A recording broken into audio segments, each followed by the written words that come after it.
Sa State of the Nation address ni Pangulong Marcos nitong Lunes, may dala siyang magandang balita para sa mga magkokopra at magsasaka ng niyog.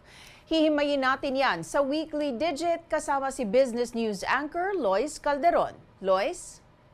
Salamat, Menchu. Para sa ating Weekly Digit ngayong linggo, 100 million na puno ng niyog ang ipinangako ni Pangulong Bongbong Marcos na ipatatanim hanggang sa bago matapos ang kanyang termino. Binanggit yan sa State of the Nation address noong Lunes. Pero gaano ba kahalaga ang programang ito? Parte ng pang-araw-araw na pangangailangan ang mga produktong galing niyog, virgin oil, buko juice, gamot, shampoo, sabon at iba pa.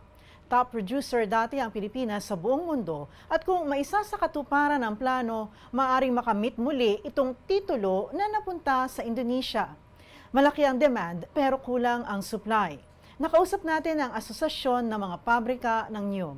Hindi ito imposible. This is doable. The world needs more coconuts. Pero ang tanong, saan itatanim ang ganun karaming niyog? Lalo na't ang mga dating coconut plantation tulad ng sa Laguna ay naging manufacturing hub o di kaya'y mga subdivision na ngayon.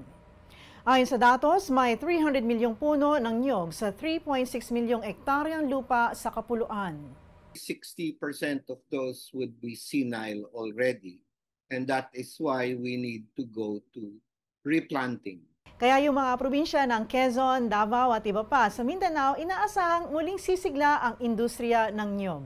Lois, sa anong mga bansa ba tayo nagbebenta ng coconut products? Pangunahing mga customer ng produktong niyog ang Estados Unidos at Europa, partikular ang kopra na ginagawang langis. Ngunit kung dati walang buwis ang binibentang niyog sa Amerika, ngayon 19% na dahil sa desisyon ni US President Donald Trump. Maaaring bumaba ang kanilang demand sa ating mga coconut products. The small coconut farmers, and they have to graduate, not from copra production alone, but bring down value addition to the communities, and we will not be tied up to this international market. Menchu, kung bibili ka ng buko juice o virgin coconut oil, halimbawa, ang mahal, hindi ba?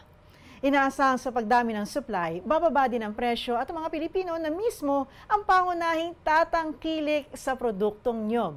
At plus info, mabuti pa yan sa kalusugan. At yan ang ating Weekly Digit ngayong linggo. Balik sa iyo. Maraming salamat, Lois Calderon.